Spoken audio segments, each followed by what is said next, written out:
The newspaper headline reads, "Third child missing. City terrified. Police still without a lead." In the quiet city of Ravenshade, fear spreads faster than the cold night wind. 3 children gone. No witnesses, no suspects, no answers. And the case sits on just one desk. Detective Apate Voss. Files piled on her desk. But the weird part? All 3 children were last seen around the same place, Smith Memorial Hospital. No proof, though. Just a trail of odd coincidences and a whole lot of silence. Apate feels it. Something's off. Something's hiding there. Late evening at the Smith Memorial Hospital, and the night suddenly gets louder.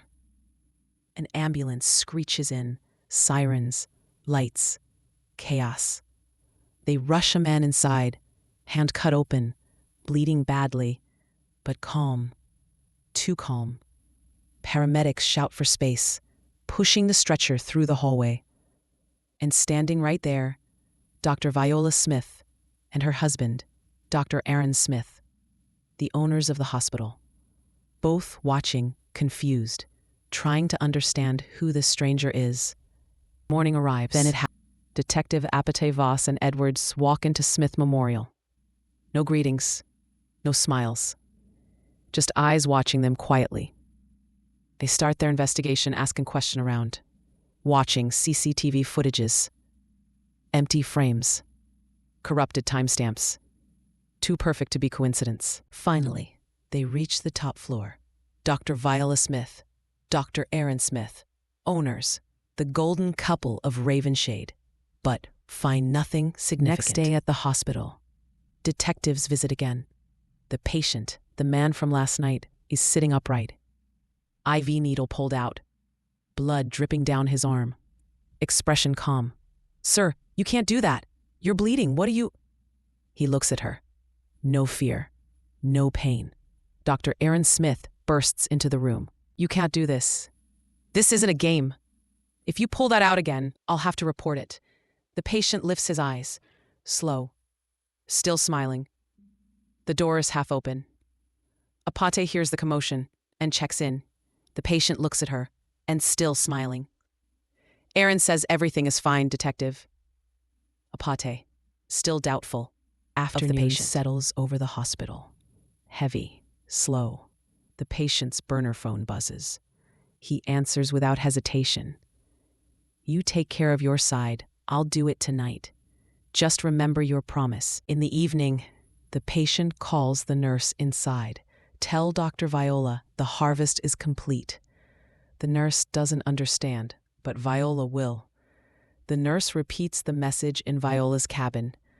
Viola stops breathing for a second. Eyes widen. She grabs her phone, dials a number fast, hands shaking. No answer. Then Viola moves. Quick. She steps into the hallway, trying to look normal.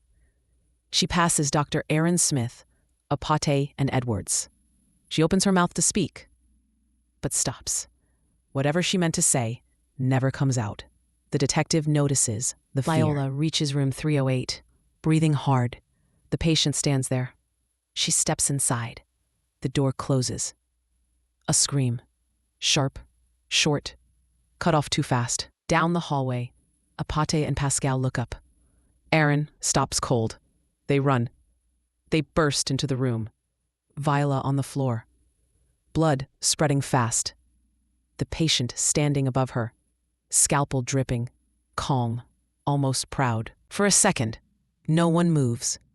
Then the smile fades. As Apate raises her gun. One shot.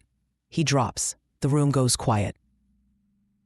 The room is chaos. Blood. Silence. Shock. Edwards moves first. Instinct. Something glints under the patient's bed. He kneels, reaches in, pulls out a burner phone. A cold, ugly device, like it's been waiting to be found. He looks at Apate. She nods. Edwards dials the only number in it. 1 ring. 2. Then, From behind them, a ringtone. Sharp, loud. They all turn. Dr. Aaron Smith stands frozen in the doorway, his phone buzzing in his hand. Same number, same tone. His face empties, all color gone. Apate steps forward. No hesitation. She grabs his wrists, cuffs snap tight. They drag Aaron Smith out of the hospital, still shaking, still swearing he didn't do it. Back inside, Edward stands with the burner phone in his hand, thinking of handing it to the forensics for further proof, even though Apate says they have enough on Aaron. Later, at Ravenshade Police Headquarters, the patient's real name appears first, Steph, then his bank records. 3 payouts, 3 days apart, $300,000 each, $1 million total, all funneled through an offshore trust owned by Smith Memorial Hospital. Aaron looks up, broken, done, no defense, no way out. Detective Apate Voss becomes the name of the night. Officers shake her hand. Supervisors, who were pressuring her, now congratulate her. They talk about Aaron, about how the evidence fits, how the missing children might also be his Pascal work. Edwards sits alone in the glow of a single desk lamp. He checks his phone. A new email. Forensics report. Urgent. The burner phone, the one found under the patient's bed. Never made a single outgoing call. Not once. Not ever.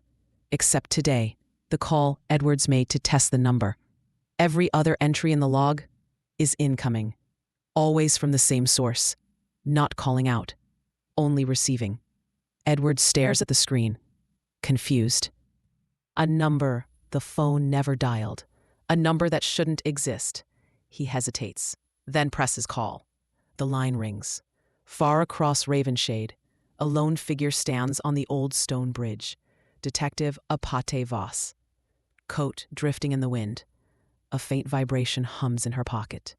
She doesn't flinch. She doesn't look surprised. She pulls out a cheap burner phone, the screen glowing in the dark. She answers, voice modulated, low, unrecognizable. The harvest was perfect, detective. Case closed. She drops the phone from the bridge, disappearing into the river's black mouth. A second phone lights up in her coat, her real one. She checks the screen. Message. Third payout successful. $300,000 Bitcoin credit. Total balance, $1 million. Apate turns, hands in her pockets, and walks off the bridge.